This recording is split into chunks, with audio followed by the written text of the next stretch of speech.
Hoy vamos a meternos de lleno en la historia de uno de los primeros imperios globales de la historia, la monarquía hispánica. Es un viaje fascinante de 226 años en el que pasó de la nada a dominar el mundo y después a un lento pero imparable declive. A ver cómo ocurrió todo. Y esta es la gran pregunta que nos va a guiar. ¿Cómo es posible que una superpotencia de esa magnitud nazca, crezca y se desmorone en tan poco tiempo? Es una historia de poder, de una ambición sin límites y de un declive que no solo redibujó el mapa de Europa, sino el destino de continentes enteros. Para no perdernos en esta historia tan compleja, vamos a dividirla en tres grandes actos, tres eras muy claras. Primero, la fundación, la era de los reyes católicos, donde empieza todo. Después, el apogeo, la edad de oro con los Austrias mayores. Y finalmente, la larga y complicada decadencia bajo los llamados Austrias menores. Esta va a ser nuestra hoja de ruta.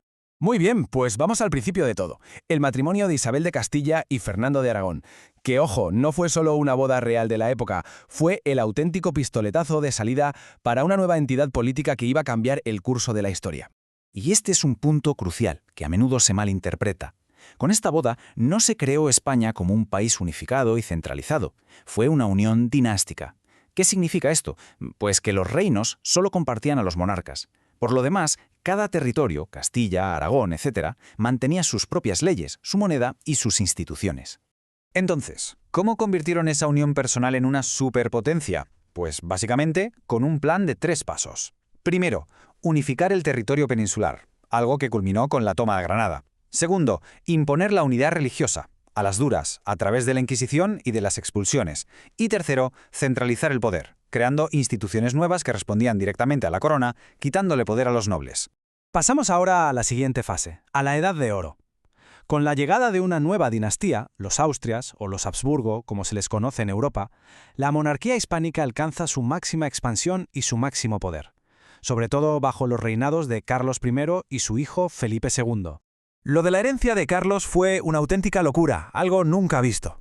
De sus abuelos maternos, los reyes católicos, recibió Castilla y Aragón, con todo lo que eso implicaba en América e Italia. Y de sus abuelos paternos, los Habsburgo, heredó Austria, Borgoña y Flandes. O sea que gobernaba un imperio en el que, literalmente, nunca se ponía el sol. Y claro, gobernar todo eso no era fácil.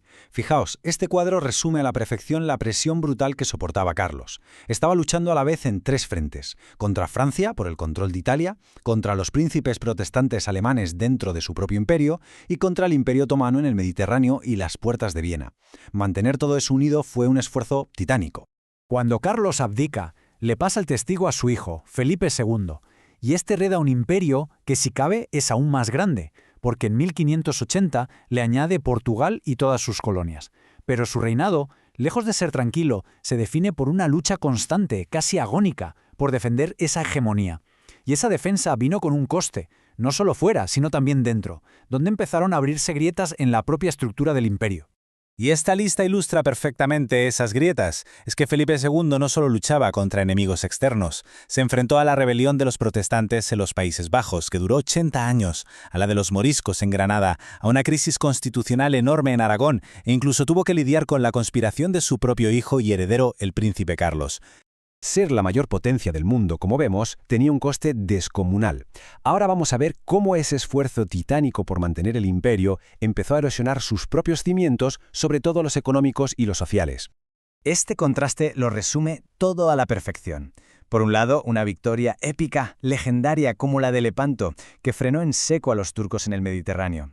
Pero solo 17 años después, el desastre absoluto de la Armada Invencible contra Inglaterra. Una derrota humillante que fue además la primera señal de que el poder hispánico no era ni mucho menos invencible. Y aquí está la clave del asunto. El imperio se financiaba con la riqueza de Castilla y sobre todo con la plata y el oro que llegaban de América. Pero las guerras constantes eran tan increíblemente caras que todo ese dinero no era suficiente. El resultado, una inflación galopante, un endeudamiento crónico y, varias bancarrotas del Estado.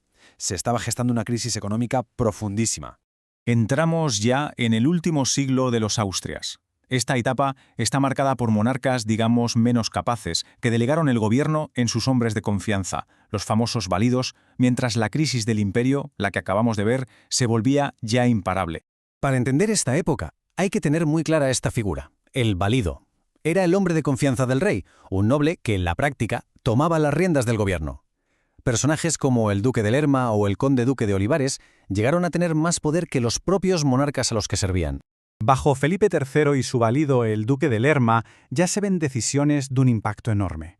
Por un lado, una tregua muy pragmática en la interminable y carísima guerra de los Países Bajos. Por otro, la catastrófica expulsión de los moriscos, que supuso un golpe demográfico y económico brutal, especialmente para reinos como Valencia y Aragón. Con Felipe IV, y ante la bancarrota que ya se arrastraba, su valido, el conde duque de Olivares, intenta una reforma a la desesperada. Su famosa unión de armas pretendía que todos los reinos, y no solo la ya agotada Castilla, pagaran impuestos y aportaran soldados para el esfuerzo imperial. Era una idea que, sobre el papel, tenía lógica, pero chocó frontalmente con las leyes y la tradición de los otros reinos. El plan de Olivares provocó la mayor crisis interna de toda la historia del imperio. En un solo año, 1640, Cataluña se sublevó y se puso bajo protección de Francia. Y casi a la vez, Portugal se rebeló y proclamó su independencia, que España tuvo que acabar reconociendo décadas más tarde. La monarquía se estaba desmoronando desde dentro. Y lógicamente, lo que pasaba dentro se reflejó fuera. Hay dos tratados que marcan el final oficial de la hegemonía española. La Paz de Westfalia en 1648, que supuso la independencia definitiva de los Países Bajos, y la Paz de los Pirineos en 1659, que certificó la victoria de Francia como nueva potencia dominante en Europa. Y llegamos al último y, la verdad, más trágico capítulo de los Habsburgo españoles. El reinado de Carlos II es el epílogo de una dinastía agotada y en muchos sentidos es un fiel reflejo de la situación del propio imperio. El propio rey era el símbolo viviente del declive. Carlos II fue el resultado final de generaciones y generaciones de matrimonios consanguíneos dentro de la misma familia, una práctica para mantener el poder que acabó por destruirlos biológicamente. Su salud era muy precaria, y su incapacidad para tener un heredero se convirtió en el problema político más grave de toda Europa. Sin sucesor, ¿qué iba a pasar con el imperio?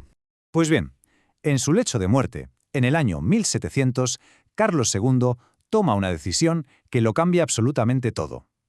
Nombra heredero a Felipe de Anjou, que era un Borbón, nada menos que el nieto de su mayor enemigo, el rey de Francia. La dinastía de los Habsburgo españoles llegaba a su fin. Claro, la elección de un heredero francés era totalmente inaceptable para el resto de potencias europeas. Así que la muerte de Carlos II no trajo la paz, sino todo lo contrario. Fue el inicio de un conflicto continental devastador, la Guerra de Sucesión Española. Pero bueno, esa ya es otra historia. La pregunta que queda en el aire es, ¿qué pasaría ahora con los restos de este primer gran imperio global?